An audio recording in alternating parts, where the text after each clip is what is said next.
Bu akşam yine inanılmaz bir ortamdayım. İnanılmaz bir event. Ne oldu Zeycan Hanım? Narin Hanım. Evet, herkes örgüsünü eline almış. Şükran Hanımcığım yine muhteşem bir sofra kurmuş. Arkada Aynur Hanım saçlarını kestirmiş. Ferdi Tayfur nur içinde yatsın rahmetli. Bugün bütün Türkiye herhalde Ferdi Tayfur dinliyor. Önümüzde çekirdeğimiz, fıstığımız, zeytinimiz, göçmen ekmeğimiz. Ya, buradaki huzur nerede var ha?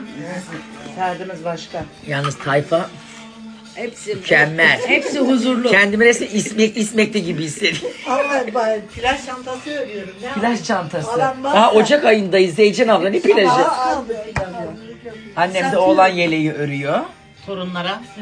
Hadi bakalım inşallah. İlkini oğlan tutturursak giydiririz mi?